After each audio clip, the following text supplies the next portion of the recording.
መዋቅር አናት ላይ ይገኛል። ፍርዱ የመጨረሻ ነው። ከአንዱ ሱልጣን ወደ ሌላው ይግባኝ አይባልም። በዳኝነት ጉዳዮች ላይ ሱልጣኑን የሚረዳ ወይም የሚያማክር ፊማ በመባል የሚታወቅ ከሀገር ሽማግሌዎች የተውጣጣ የመማክርት ጉባኤ ይገኛል። ፊማዎች ከ40 ጅራፍ አንስቶ እስከ ሞት ድረስ መቅጣት ይችላሉ። ፍርዳቸው ይግባኝ የለውም። በአፋር ህብረተሰብ ውስጥ ሽርሙጥና እጅግ ነውር ነው።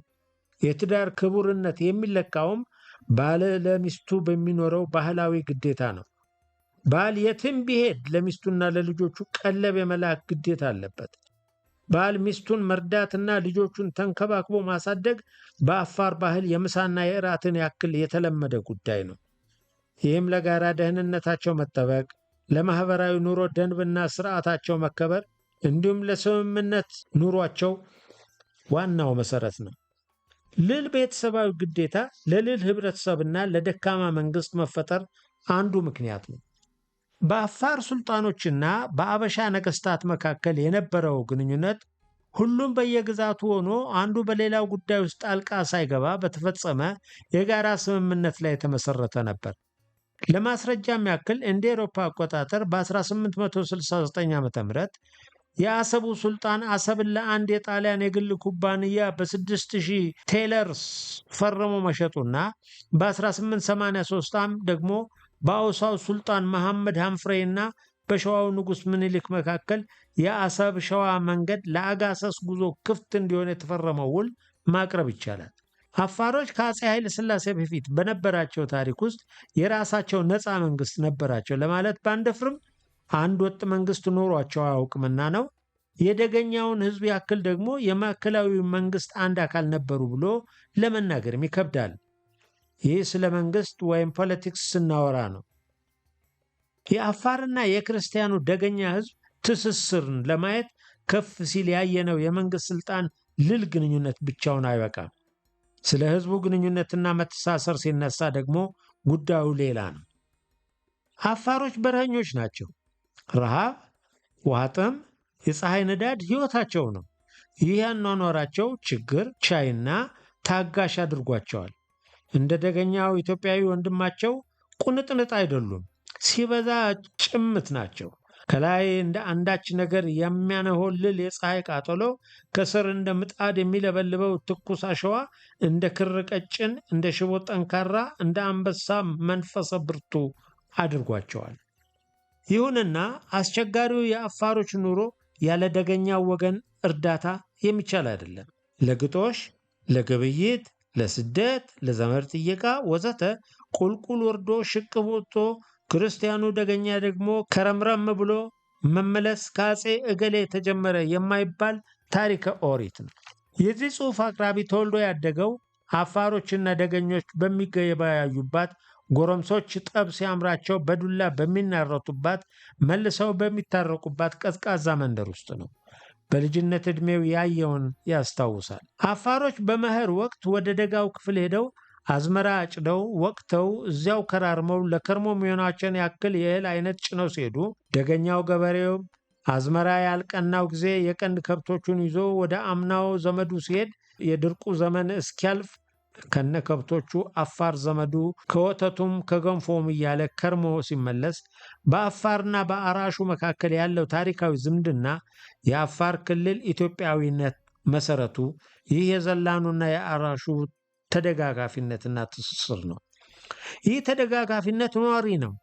የመንግስት ስርዓትና መዋቅር ሰው ሰራሽ በመሆኑ ሰው ያፈርሰዋል። ይህ ጸሐፊ በልጅነቱ በመንደሩ ያየው ግንኙነት ግን ተፈጥሯዊ ነው። የህዝቦች ትስስር የስልጣንን ውህደት፣ የክልሎችን ጥምረት፣ የመንግስትን አንድነት ይፈጥራል። በማዕከላዊው መንግስትና በአፋር ሱልጣን መካከል ያለው ጥምረት እየጠበቀ ይሄድ ዘንድ የዘላኑና የገበሬው ቤተሰባዊ ፍቅርና ዝምድና ይበልጥ እንዲጠብቅ መንግስታዊ ድጋፍን ይሻል። ለነገሩ ደጋፊ አይሻም። አፍራሽ ጣልቃ ገብ እንዳይመጣበት ግን ይፈልጋል። ከላይ እንደጠቀስነው ግንኙነቱ በደጋፊ የመጣ አይደለም። በጥባጭ እንዳይናጋባቸው ብቻ ሁለቱም ቤተሰቦች አጥብቀው ይሻሉ። ከ19ኛው ክፍለ ዘመን መገባደጃ አንስቶ ሶስቱም ሀያላን መንግስታት ማለትም ፈረንሳይ፣ እንግሊዝና ጣሊያን የቀይ ባህርና የህንድ ውቅያኖስን መክበብ ጀመሩ። ቀደም ሲል ታንዛኒያን፣ ኡጋንዳንና ኬንያን የያዘችው እንግሊዝ ግዛቷን ወደ ምስራቅ በማስፋት ሶማሊያን ከወገቧ ላይ በመቁረጥ የቅኝ ግዛቷ አካል አደረገች። ኤርትራን የያዘችው ጣሊያን ከእንግሊዝ የተረፈውን የሶማሊያን ግማሽ አካል አጠቃለለች። ግማሹ ሶማሌ፣ ግማሹ አፋር የነበረው የጅቡቲ ግዛት ደግሞ በፈረንሳይ ተያዘ። በዚያን ጊዜ ንጉሠ ነገሥት ዘኢትዮጵያ ተብለው ዘውድ የደፈቱ የሸዋው ምኒልክ ከታሪካዊ የአድዋ ድል በኋላ መረብ ላይ ቆመው ፊታቸውን ወደ ለሙ የኢትዮጵያ ደቡብ ክፍል አዞሩ። በንጉሠ ሸዋነታቸው ዘመን አስፍተው የያዙትን ግዛት ላለማስነጠቅም ከአያላን መንግስታት ጋር ተከታታይ ድርድሮችን ፈጸሙ። ምኒልክ የባሕረ ኤርትራን ጠረፍ ሳይረግጡ ከመረብ ወንዝ ዳር ደርሰው ወደ አዲስ አበባ የተመለሱባቸው ምክንያቶች ጥቂቶቹን፣ አንድ የሰራዊታቸው መራብ፣ ሞራል ማጣትና የድካም ስሜት፣ ሁለት ለአድዋ ድል ወሳኙን ሚና የተጫወተው የትግራይ አርሶ አደር ለድል አድራጊው ሰራዊት ሊያቀርበው የሚችል ተጨማሪ ተዋጊ ጦር፣ የእህልና የቁሳቁስ አቅርቦት ማጣትና ፍጹም መራቆት፣ ሶስት አብዛኛው የኤርትራ ክፍል ከአድዋ ጦርነት በፊት በጣሊያን ስር መቆየትና ምናልባትም በምኒልክ በኩል እንደ ጅቡቲ ወይም እንደ ሶማሌ የሌላ ቅኝ ኃይል ተገቢ ድርሻ ተደርጎ መውሰድ፣ አራት ንጉሠ ነገሥቱ ከሀያላኑ መንግስታት ጋር በድርድር የባህር መሽሎኪያ በር እስካገኙ ድረስ የባህርን በር ለመያዝ እምብዛም አለመፈለግ፣ ይልቁንም ባስገበሩት የደቡብ ሕዝብ የሰው የማቴሪያልና የመሬት ስፋት ረክቶ መቀመጥ፣ አምስት ሀያላን መንግስታት የአፍሪካን ቀንድ ሊቀራመቱ ይጣደፉ ነበርና ብዙም ተስፋ ያላዩበትን ሌላ የኤርትራ ጦርነት ከመክፈት ይልቅ እግር የተከሉበትን የደቡብና የደቡብ ምስራቅ ግዛት ላለማስነጠቅ ሙሉ ዲፕሎማሲያዊና የመከላከያ ኃይላቸውን ወደዚህ ክፍል ለማንቀሳቀስ መወሰንና፣ ስድስት የምኒልክ ሙሉ ኃይል ከአራቱም አቅጣጫዎች ተንቀሳቅሶ አድዋ ላይ በተገናኘበት ሰዓት ከደቡብ ኢትዮጵያ በኩል ተቃዋሚዎች መነሳትና ጣሊያንን ከኤርትራ ጠራርጎ ከማስወጣት ይልቅ ከመረብ ወንዝ በአስቸኳይ ተንቀሳቅሶ ተቃውሞውን ማብረድ ለምኒልክ የተሻለ አማራጭ ሆኖ መገኘት ናቸው። ኢትዮጵያ በቀይ ባህር ላይ ሙሉ የበላይነት ጥያቄ ያነሳችባቸውና ሙሉ ቁጥጥር ኢፌክቲቭ ኮንትሮል ያደረገችባቸው የታሪክ ምዕራፎች ሁለት ናቸው። አንድ በታላቁ የአክሱም ስልጣኔ፣ ሁለት በንጉሠ ነገሥት ኃይለ ሥላሴ ዘመነ ንግሥና ነው።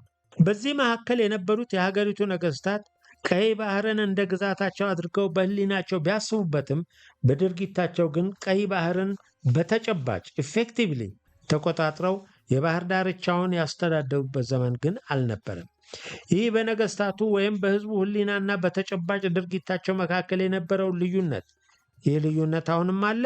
ለረዥም ጊዜ ጦርነት ምክንያት ሆኗል። ነገሥታቱ የቀይ ባህር ዳርቻ ማለትም የአፋር ክልል ግዛታቸው፣ ባህሩም ባህረ ኢትዮጵያ ለመሆኑ ቅንጣት ታክል ጥርጥር ያልነበራቸው ቢሆንም በዳርቻውና በባህሩ ላይ ግን እንደ ደጋው የሀገሪቱ ክፍል የበላይነት ወይም የፈላጭ ቆራጭነት ስልጣን አልነበራቸውም። ይልቁንም ሱልጣኖቹ በተለያዩ ዘመናት ከቱርኮች፣ ከጣሊያኖች፣ ከአረቦች ጋር በባህር ጠረፎች ላይ ሲደራደሩ በባህሩ ላይም የበላይነታቸውን ሲያረጋግጡ ከመሃል አገር ጦሩን ያዘመተ ንጉሥ የለም። እንደሚታወቀው አፄ ዮሐንስም ቱርኮችንና ጣሊያኖችን በተደጋጋሚ በድል ይመልሱ የነበሩት ባዕዳን ከባህሩ ጠረፍ ወጥተው ወደ ደጋማው የኤርትራ ክፍል በተንቀሳቀሱ ጊዜ ብቻ ነበረ። በባህር ጠረፉ ላይ የይገባኛል ጥያቄ አንስቶ ዲፕሎማሲያዊ ይሁን ወታደራዊ እንቅስቃሴ ያደረገ ንጉሠ ነገሥት ቢኖር ከአክሱም ስልጣኔ መዳከም በኋላ ዘመናዊው አፄ ኃይለ ሥላሴ ነበሩ። ይህም የሆነበት ምክንያት አለ። አንደኛ፣ ከአክሱም ዘመነ መንግስት መውደቅ በኋላ የኢትዮጵያ ግዛት ቀስ በቀስ በመሸብሸቡ፣ ሁለት የመንግስት ማዕከል ከጊዜ ወደ ጊዜ ከቀይ ባህር ጠረፍ ይበልጥ እየራቀ በመሄዱና የቀይ ባህርን ወሰን በወታደራዊ ኃይል ለማስጠበቅ እጅግ አስቸጋሪ ይሆን በመምጣቱ፣ ሶስተኛ ከአክሱም መውደቅ በኋላ ኢትዮጵያ በራሶችና በደጃዝማቾች የእርስ በርስ መናቆር ውስጥ ገብታ ኃይሏ በመዳከሙ፣ አራተኛ ከ14ኛው ክፍለ ዘመን በኋላ የቀይ ባህር ጠረፍ በእስላሞች እጅ በመውደቁ ምክንያት ከክርስትና ጋር የተጣመረው የኢትዮጵያ ንግስና በጠረፉ ላይ የነበረው ጥንታዊ ትኩረት በመላላቱና፣ አምስተኛ በአክሱማውያን ስልጣኔና በአፄ ኃይለ ሥላሴ ንግስና መካከል በነበረው ረዥም ዘመን ውስጥ ኢትዮጵያ ራሷን ከውጭ ዓለም ደብቃ ንግድና ጥበብ ዕድን ንቃ በብቸኝነት የኖረችበት ዘመን በመሆኑና በዚህም ምክንያት ለባህር በር ያን ያክል ትኩረት ባለመስጠቱ ነው። አጼ ምኒልክም ከቀይ ባህር በመለስ ሰፊ ግዛት በማበጀታቸው እና ለጦር መሳሪያና ለአንዳንድ ሸቀጣሸቀጥ ማስገቢያ ቀዳዳ ካገኙ ዘንድ የባህር ንግድ በሌለባት የባህር በር ለማግኘት የሚዋጉበት ምንም ኢኮኖሚያዊ ምክንያት አልነበረም። ለዚህም ነበር ኃያላኑ መንግስታት ኤርትራን፣ ጅቡቲንና ሶማሊያን ሲቀራመቱ ወደ መሃል አትዝለቁብኝ እንጂ ባህሩንስ እንዳሻችሁ ብለው የተስማሙት። ዳግማዊ ምኒልክ በሰሜንና በምስራቅ በኩል ብቻ ሳይሆን ከምዕራብም በኩል ሱዳንን ትገዛ የነበረችው እንግሊዝ ጋር በመነጋገር ምዕራባዊ ወሰናቸውን ከለሉ። አባታቸው ንጉሥ ሳህለ ሥላሴ እንደ ኤሮፓ አቆጣጠር በ1843 ዓ.ም ከፈረንሳይ ጋር ፈርመውት የነበረውን ውል በማደስ የጅቡቲና የኢትዮጵያን ወሰን አስመልክቶ ጃንዋሪ 1877 ዓ.ም ላይ ላጋር ከሚባል ፈረንሳዊ ዲፕሎማት ጋር ከዚያም የፍራንኮ ኢትዮጵያን የባቡር ሐዲድ ለመዘርጋት ማርች 20 ቀን 1877 ዓ.ም ላይ ኤምኤም ሼፍ እና ከሚባል የፈረንሳይ ኩባንያ ጋር ውል ተፈራረሙ። በውሉ መሰረት ከጅቡቲ ሐረር፣ ከፋ፣ እንጦጦ፣ አባይ ወንዝ ድረስ የባቡር ሐዲድ መስመር ለመዘርጋት ስምምነት ላይ ተደርሶ ነበር። ከጅቡቲ ሐረር አዲስ አበባ ድረስ እንደተዘረጋው የተቀረው ሳይጀመር ቀረ። የውሉ ዕድሜ 99 ዓመት ነበር። በውሉ ውስጥ ምኒልክ ጅቡቲን መንግስታዊ የንግድ በራችን ብለዋታል። እንዲህም አሉ፣ ሁለት ነገሮችን እያከናወንኩኝ ነው። በአንድ በኩል ግዛቴን ማጠናከርና ብልጽግናዋን ማረጋገጥ፣ በሌላ በኩል ደግሞ ፈረንሳይ መብቷንና ምኞቷን የሚነካ እርምጃ ከኔ በኩል እንዳይሰነዘርባት ማረጋገጫ መስጠት። ፈረንሳዮችም ጅቡቲን ሲቆጣጠሩ ከምኒልክ ወረራ ልናድናችሁ ነው የመጣ ነው፣ ከምኒልክ እኛ እንሻላችኋለን ብለው ሰበኩ። የምኒልክ ኃይልና እንቅስቃሴ ያስፈራቸው ሱልጣኖችና ባላባቶችም ለጊዜውም ቢሆን በቅኝ ገዢዎቹ ስብከት ተታለሉ። ከዚህ በኋላ ፈረንሳይም ጣሊያንም ሆነች እንግሊዝ ወሰን ጥሰው ከያዙት ክልል ወደ መሃል ሳይገቡ ምኒልክም ባላባቶችን ሳያነሳሱ ተከታታይ ውሎችን ተፈራረሙ። ምኒልክ ከኃያላኑ መንግስታት ጋር ያደረጓቸው ስምምነቶች ጅቡቲ፣ ሶማሊያ፣ ኤርትራና ኢትዮጵያ የሚባሉ አገሮችን የወሰን ክልል አበጁ። ከዚያ በፊት በታሪክ ውስጥ ከቶውንም ቢሆን በመንግስትነት የማይታወቁት ኤርትራ፣ ጅቡቲና ሶማሊያ በሀገር አቅም በቅኝነት ተያዙ። በደጋማው የሰሜን የመሃል ኢትዮጵያ ተከልላ ትኖር የነበረችው ኢትዮጵያ ሰፍታና ዳብራ ብቅ አለች። ከዚያን ጊዜ አንስቶ አዲሲቱ ኢትዮጵያ ተብላ የእስካሁኑን የአንድ ክፍለ ዘመን ታሪኳን መስራት ጀመረች። በአንድ በኩል በሱልጣኖቻቸው ይመሩ የነበሩት አፋሮችም ፈረንሳይ በያዘቻቸው ጅቡቲ፣ ጣሊያን በተቆጣጠረቻቸው ኤርትራ፣ ምኒልክ እጅ በቀረው የኢትዮጵያ ግዛት ከሶስት ተከፈሉ። ከፍ ሲል ለማሳየት እንደሞከርነው የአፍሪካ ቀንድ ካርታ ከ100 ዓመት በፊት እንዲህ እንዳሁኑ አልነበረም። በፈረንሳይ እጅ በጅቡቲ ስር የተጠቃለሉት አፋሮችና ኢሳዎች በአንድ መንግስት ስር ዓመታት የኖሩበት ጊዜ የለም። ከ100 በፊት ሶማሊያ የሚባል ሀገር በካርታ ላይ በፍጹም አልነበረም። ኤርትራ በመባል የምትታወቅ ሀገርም አልነበረችም። ኢትዮጵያም ይህን ያክል አልነበረችም። በታላቁ የአውሳ ሱልጣን ስር በአንድነት ሲኖሩ የነበሩት አፋሮችና በየጎሳቸው ተወስነው አለ ድንበር ይኖሩ የነበሩት ሶማሌዎች በተለያዩ መንግስታት ዳር ድንበር ተከልለው በተለያየ ባንዲራና የዜግነት ጥላ ስር መኖር ጀመሩ። ሌሎችም የአፍሪካ ሀገሮች እንዲሁ በተመሳሳይ የታሪክ ወቅት በተመሳሳይ ሁኔታ ነበረ የተፈጠሩት። የአፍሪካ ካርታ የህዝቦችን የታሪክ የቋንቋና የባህል መመሳሰልን ግምት ውስጥ ያስገባ አይደለም። የአፍሪካ አንድነት ድርጅት ቻርተር እንደሚደነግገው አፍሪካ ነፃነት ካገኘችበት ከ60 ዓመት በፊት የያዘችው ቅርጽ የማይለዋወጥ ነው። ይህ ድንጋጌ አፍሪካውያን ከበለጠ ደም መፋሰስ ያዳነ ቢሆንም ይሄው የቅኝ ገዢዎች የወሰን ክልል ግን ለአፍሪካ ሀገሮች የድንበር ግጭት መንስኤ ሊሆን ችሏል። ራሳችንን እንደ ምሳሌ ብንወስድ በኢትዮጵያና በኤርትራ፣ በሶማሊያና በኢትዮጵያ፣ ጅቡቲን በተመለከተ በሶማሊያና በኢትዮጵያ መካከል የተፈጠረው ግጭትና የተካሄደው ጦርነት ታሪካዊ ምክንያቱ የገዢዎች የዳር ድንበር አከላለል ነው። እንደ አውሮፓ አቆጣጠር በ1960ዎቹ የፈነጠቀው የነፃነት ጮራ አፍሪካን ከአውሮፓውያን ቅኝ አገዛዝ ቢገላግላትም ፈረንሳይ ግን የጅቡቲን ነፃነት ለመስጠት አቅማማች። ምክንያቱም ሶማሊያና ኢትዮጵያ አነስተኛዋን ደካማዋን አገር ይሻሟታል የሚል ጥርጣሬ ነበር። የአፍሪካ አንድነት ድርጅት ሶማሊያና ኢትዮጵያ ፈረንሳይ ጅቡቲን ለቃ እንድትወጣ በተደጋጋሚ ጠየቁ። ግፊት የበዛበት ፈረንሳይ ለ115 ዓመታት በቅኝ የያዘቻትን ግዛት ባላለመልቀቅ እንደ አውሮፓ አቆጣጠር 1970ዎቹ መጀመሪያ ዓመታት አንስቶ የተለያዩ ለውጦችን ማድረግ ጀመረች። በፈረንሳይ ስር ጅቡቲን እንዲመራ ቀደም ሲል የተመረጠው ፓርላማም ሰፊ ስልጣን እንዲኖረው ተደረገ። እንደ አውሮፓ አቆጣጠር በ1974 ዓ.ም ፈረንሳይ ጅቡቲን ቶሎ ላለመልቀቅ ይዞታዋን እያጠናከረች የአርነት እንቅስቃሴዎችን እያፈነች ነው ስትል ከሰሰች። በሜይ 1975 ዓ.ም በፓርላማ የተመረጠው የመጀመሪያው የጅቡቲ ፕሬዝዳንት አሊ አሪፍ የፈረንሳይ ግዛት አቀንቃኝ መሆኑ ደግሞ ቅሬታውን አባባሰው። በዚሁ ጊዜ ኢትዮጵያ ውስጥ ከፍተኛ አብዮታዊ ለውጥ ይካሄድ ነበረ። የመሬት ላራሹ አዋጅ የአፋር ሱልጣኖችን አስቆጣ። ሱልጣን አሊ ሚራ ሃንፍሬም ወታደሮቻቸውን በመምራት ምስራቅ ኢትዮጵያ መሽገው በሐምሌና በነሐሴ ወራት ውስጥ ከደርግ ሰራዊት ጋር ውጊያ ገጠሙ። ከዚያ ሸሽተው በማምለጥ ጅቡቲ ገቡ። የጅቡቲ መንግስት ፈረንሳይ ማለት ነው የፖለቲካ ጥገኝነት ወዲያውኑ ፈቀደላቸው። የከረረ ውጊያ የተካሄደው አሳይታ አካባቢ ነበር። አሳይታ የሱልጣን መናገሻ የነበረች በመሆኗ ደርግ ከተማዋን በቦምብ እንደደበደበም የሚታወስ ነው። ሱልጣን አሊ ሚራ ከደርግ ጋር ላደረጉት ውጊያ የሳውዲ አረቢያ መንግስት የመሳሪያ እርዳታ እንዳቀበላቸው ዋሽንግተን ፖስት ጋዜጣ ጁን 9 ቀን 1975 ዓ.ም ዘግቦ ነበር። በዚህ ዓመት ሜይ 9 ላይ ለሞንድ የተባለው የፈረንሳይ ጋዜጣ እንደዘገበው የኢትዮጵያ መንግስት አዲስ አበባ ውስጥ ለሚገኘው የፈረንሳይ ኤምባሲ የአፋርና ኢሳ ግዛት የወቅቱ ፕሬዚዳንት አሊ አሪፍ ማርች 21 ላይ ባደረገው ንግግር ለኤርትራ አርነት ንቅናቄ ወይም ለጀብሃ ድጋፉን በመግለጹ የተቃውሞ ደብዳቤ ጽፎ ነበር። አሊ አሪፍ በዚህ ንግግሩ የአዲስ አበባውን የመሬት ይዞታ ለውጥ አዋጅ በመቃወም እያንዳንዱ የአፋር ዜጋ መሬቱን ለማስመለስ አስፈላጊም ከሆነ እስከ ሞት ድረስ ለመዋጋት መነሳት ይኖርበታል ካለ በኋላ የአፋር ህዝብ ለአንድነቱ ከዙሪያው እንዲሰለፍ ጥሪ ያቀረበ። በ1966 ዓ.ም ኢትዮጵያ ውስጥ የተነሳው ማዕበል በተለይ ደርግ ከአፋር ህዝብ መንፈሳዊ መሪ አሊ ሚራ ጋር የከፈተው ግልጽ ጦርነት የህዝቡን ልብ አሸፈተው።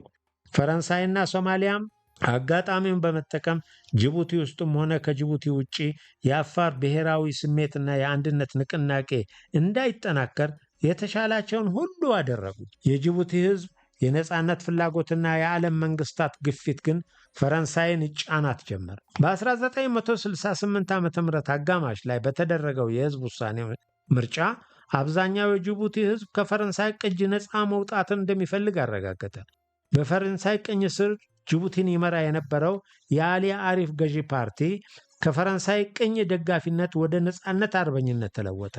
ሶማሊያን በዚህ የሬፈረንደም ድምፅ በመደናገጥ በድብቅ ታራምደው የነበረው የይገባኛል ጥያቄ ይፋ በማውጣት ታጣቂ ኢሳዎችን እያሰለጠነች ወደ መሃል ጅቡቲ ታሰርግ ጀመር።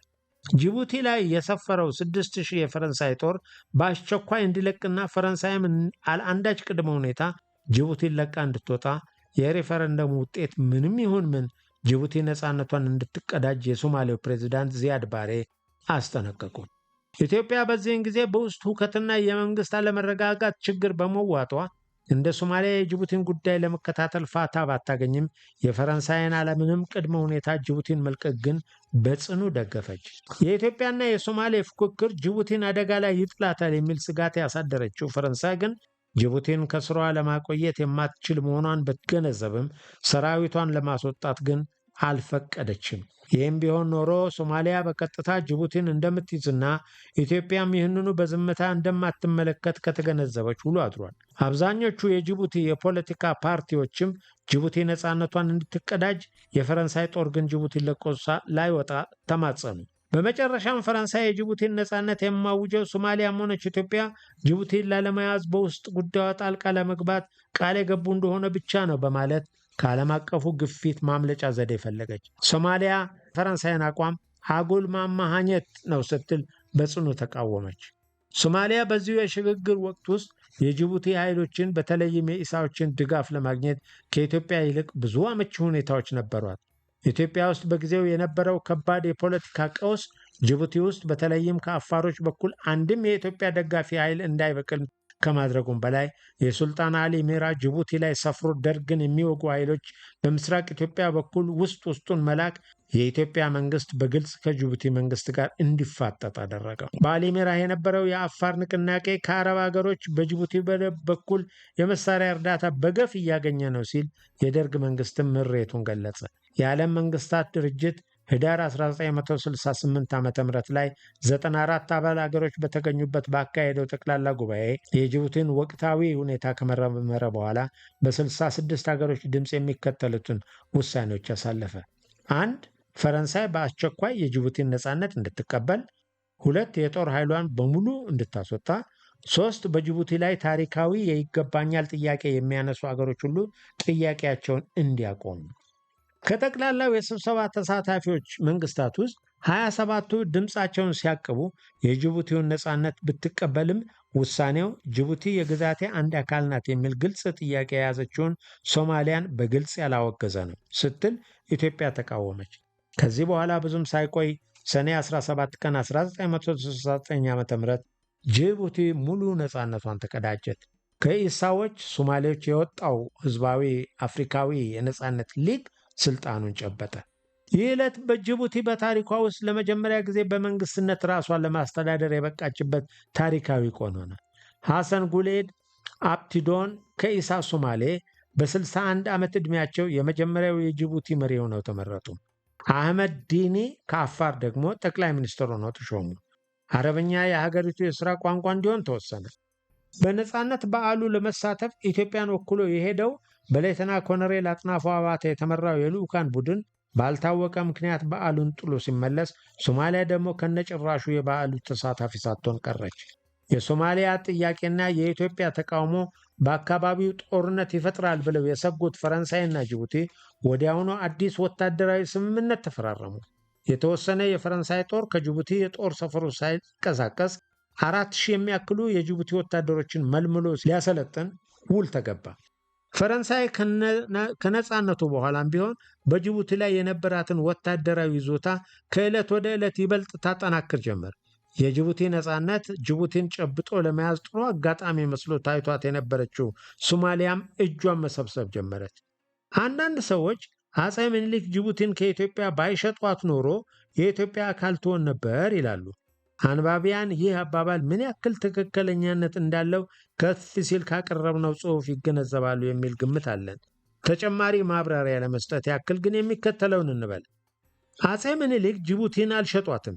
ጅቡቲ የሚባል የኢትዮጵያ ግዛት አልነበረምና ምኒልክ ከፈረንሳይ ጋር እንዲደራደሩ ባይገደዱ ኖሮ ግን እንደተቀረው የኢትዮጵያ ክልል ጅቡቲንም ያጠቃልሏት እንደነበረ መገመት ይቻል ይሆናል። አፄ ምኒልክ በደቡብና በደቡብ ምስራቅ በኩል ግዛታቸውን ሲያሰፉ ፈረንሳይም ድርሻዋን ወሰደች። ጅቡቲ የፈረንሳይ መዳፍ ስር በመግባቷ የአፋር ሕዝብ ከሁለት ቦታ ተከፈለ።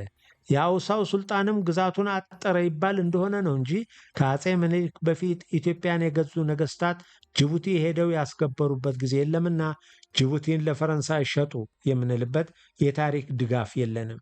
በእርግጥ ፈረንሳይ ከመድረሱ በፊት አፄ ምኒልክ ፈጥነው ጅቡቲን መያዝ ይችሉ ነበር። ሆኖም ቀደም ሲል እንዳየነው የኢትዮጵያ ነገስታት ለቀይ ባህር በረሃማ ጠፈር እምብዛም ትኩረት አልሰጡትምና የኢትዮጵያ ኢኮኖሚ በመሰረቱ በግብርና ላይ የተመሰረተ ነበርና ምኒልክም ከእርሳቸው በፊት እንደነበሩት ነገስታት ሁሉ ለማይበቅልበት ቆላማ የጅቡቲ ምድር አልጓጉለትም። ጅቡቲ ከ115 ዓመታት የባዕድ ጭቆና ነፃ ከወጣች ጊዜ ጀምሮ እስካሁን ድረስ ኢትዮጵያ ውስጥ የነበረው ሁኔታ ለአፋሮች የሚያመች አልነበረም።